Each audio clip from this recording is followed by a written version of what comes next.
na parang, demoted ba si Sean? Kaya naisip na yan ng GMA na kailangan magbawas ng mga hosts. Parang mas gusto to sa Popeyes. Miss Chicha is waking up! ABS-CBN somehow has maintained that stature. Tinanong ko sa kanya, may multo ba rito?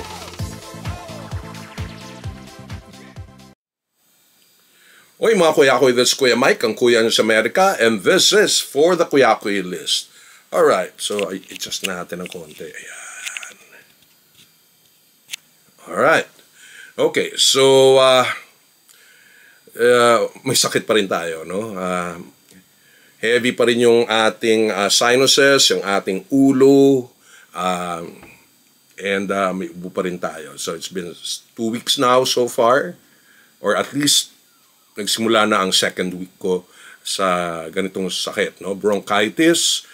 I tried going back to work at least 2 days, pero sabi ko, I need to really rest. Rest muna tayo in the meantime. At the same time, pag nagre-rest, hindi naman talaga rest. Marami rin akong ginagawa.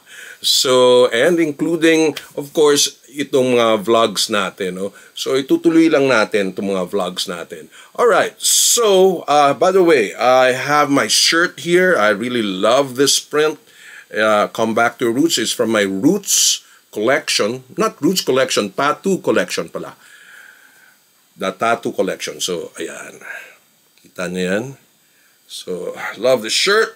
And for sa mga American audience natin, Filipino-American audience, puntahan nyo lang po yung array or display ng mga shirts dyan, and it's gonna go directly to the site ng Shopify kung saan makikita nyo yung mga iba't ibang mga collections natin, no, from the Kuyakoy life. Na very Filipino, modern, and the kinder life. Oo nga pala. Forgot, no? Kailangan tanggalin natin yung salamin. In any case, tuloy na natin may salamin. So, puntahan nyo lang po yan. Pakilala nyo po ako, lalo na yung mga ating mga kababayan sa Pilipinas na may mga friends at I'm sure kamag-anak kayo here in the United States. Pakilala nyo po yung ating mga merchandise ng The Kuyakoy Life and The Kinder Life. Alright? Meron na magkakaroon na tayo ng mga Mother's Day items na I'm sure katutuwa po ninyong lahat. So far, it's still in the US, but eventually I see it na papasok na rin yung taga sa Canada, sa Europe, and other countries. Okay. Maraming salamat po sa mga nag-order so far. May mga nag-o-order na rin. So, alright. Let's go to the topic na kakaiba. Siguro ako lang yata nakapansin. But then, it has been not really disturbed, pero parang napapaisip ako on what is going on with isa sa mga hosts ng It's Showtime na si Sean Dominguez. Na alam niya naman, nagkaroon ng situation na kung saan muntik-muntikan na ma-rape siya, ma-sexual assault, and she had to, rest for a while and stop for a while na magpakita sa It's Showtime. Pero eventually, I think last week or several days, 2 weeks ago, nagpakita na rin si Sean and talagang niyakap na ni Vice na si Sean, no? And the rest of mga co-host niya si Sean. And that was well and good. Yung nga lang, napansin ko na para bang patsi-patsi ang participation ni Sean Dominguez. Para bang kuminsan makikita mo, wala siya sa buong show, or kung nandyan man siya, sa introduction lang, dun sa kantahan lang. Pero eventually, sa mga, correct me if I am wrong here, lalo na dun sa Karaoke Kids, hindi ko siya nakikita. Hindi siya nagpa-participate dun.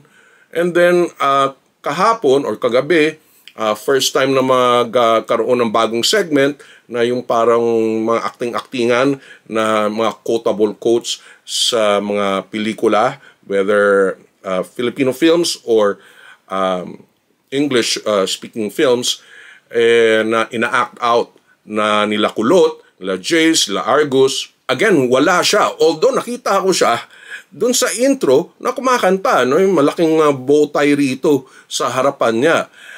And there was one instance na nakita ko siya na naging host na siya ng It's Showtime online universe. Na parang, demoted ba si Sean? Nawala na ba siya sa 17 na mga host ng It's Showtime? Bakit? Just because, awan ko, baka naman because sa mga pangyayaring ito na talaga napakasama, para bang it was a chance for management na tanggalin si Sean. I really hope not. Kasi nga, swak na swak si Sean sa show na yon. Mabigyan mo lang siya ng magandang segment or magkaroon lang ng bantering, magaling si Sean. In fact, una, si Sean parang another Jackie, pero Jackie needs someone na parang ka-reparte niya, na kapwa dalaga, and that was Sean. Bakit napaka-minimal na ngayon ng kanyang exposure sa It's Showtime? Kaya naisip na yan ng GMA na kailangan magbawas ng mga hosts sa It's Showtime, because I kind of doubt if ABS-CBN, lalo na si Vice, would allow that, at least initiate yung ganyang pangyayari na magtatanggal ng mga host. Alam niyo naman, di ba, sa office setting or sa trabaho, alam na kung hindi ka na binibigyan ng trabaho, it only means iniitsapwera ka na. And kung ramdam mo na mukhang wala ka nang ginagawa, mapapaisip ka, di ba? Mukhang hindi na ako kailangan ng kumpanya. Number one, napakarami nila. Pero I hope tama na yun. Sapat na. Kung pwede na, wag na magdagdag pa. Even from GMA. Siguro pa guest host, yes. Kung kailangan talagang ipilit ng GMA na magkaroon ng host dyan, na magdagdag sa group na yan. Pero sana, hindi naman to the detriment ng mga host na nandyan mismo sa It's Showtime. Kasi, totoo lang, nakaka-jive si Sean. Yung mga ibang natanggal na, sino ba? Yung parang foreigner, si Eric. Si Eric Tyne, taga-Tonga pala. Taga-Tonga. Ang feeling ko hindi siya nakaka-jive Parang hindi siya maabot ng masa. Kulang na kulang talaga siya. Pero with Sean, pretty girl, masang-masa pa rin, she's able to work with a group kahit bago pa siya. Hindi ko alam kung manager si Vice. I don't think na nakuha ni Vice as talent si Sean. Alam ko Vice wanted Sean as well, kasama si Jackie, pero parang nagdesisyon si Sean to have another manager, or probably what the manager could do is maghanap ng space sa GMA mismo. Probably she could be a talent too in one of the shows dyan sa mga teleserye, let's say, ng GMA. Kumbaga, killing two birds in one stone. Ma-retain pa siya sa It's Showtime, at the same time, yung kailangang maghanap isang talent na taga-GMA, mailagay sa It's Showtime, hopefully in the name of Sean Dominguez. I hope mali ako. I hope baka atat lang ako na tipong makita siya. Para bang kulang kung wala siya. Kasi pag nalaman mong kulang si Jugs, alam mo yon, sa trabaho, may show. Either sa abroad or within the islands of the Philippines, or let's say si Ogie, pag nag-absent, alam mo naman siguro may concert, di ba?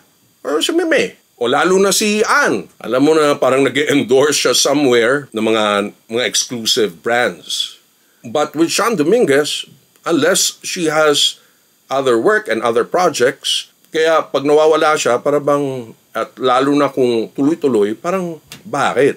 Nakakapag-isip pa talaga, lalong-lalo na kung makita mo lang siya sa intro, kumakanta, masaya, and then, dun sa karaoke, wala siya, or even dun sa Especially For You, wala rin siya dun sa upuan. Pero I really hope not. I hope in this case, maling-mali ako. Any case, again, ito po si Kuya Mike of the Kuyakoy List. It's a branding and shopping channel for the global Filipino. Subscribe po kayo sa ating channel and then hit on that notification bell and then give a thumbs up sa ating video. And go to my website sa Shopify. Just click on any of the merchandise there sa baba. And again, ito po si Kuya Mike. Ang Kuya sa Amerika, this is for the Kuyakoy List.